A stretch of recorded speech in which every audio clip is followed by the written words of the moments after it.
Okay, so once you've got that bearing pressed in place, just remove this handle like always. Take that off there, and you can see now that the bearing is pressed over the cassette body and into the hub shell, like that. That's the bearing right there. Now what we need to do is we need to set the cassette body itself. This is the cassette body setting tool.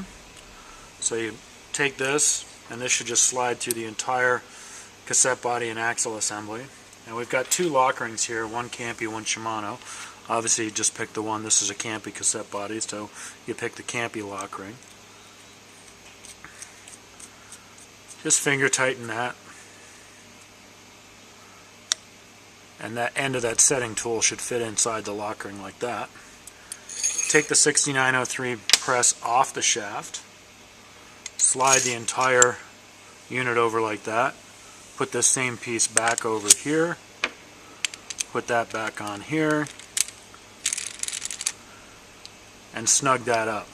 And it'll only move a very small amount. What's that's doing is that it's actually setting the cassette body so that it lines up with the stop lines up with the inner race of that oversized bearing there. So once you've snugged that up, again, you can't over tighten it because you can't damage anything by tightening it the way this is designed. So leave all of this in place like that, but take the cassette, the hub shell off. And the next thing we're going to do is we're going to put on the dust cover here. Now I like to fill up this chamber with a little grease bath because that helps to, that makes it, increases the seal. So I will fill up this chamber with Slick Honey. This is a very lightweight grease. It's also called Slick Oleum. It's exactly the same stuff. It's made by the same guy. If you do this, now this is not strictly necessary, but it definitely does increase the seal. If you do this, only use Slick Honey or Slick Oleum.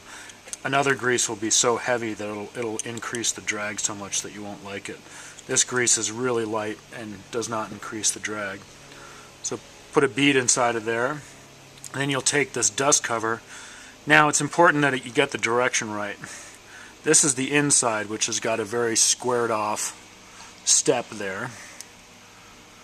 And that's the outside, which you can see it has a more rounded transition there. So you put the squared off step over the cassette body like that. Then put it back through here. Push that over like that. And snug that up. As you tighten this, it's just pressing that bearing cover into place. And again, you can tighten this because you're not loading the bearing at all by tightening it. And you can see that the entire hub shell spins freely even when this is really tight. So that's indicating that there's no load going into the bearing there. Okay, so let me take this off. And we're near the last part there. And we'll remove this. And now we have a hub shell with the cassette body installed like that.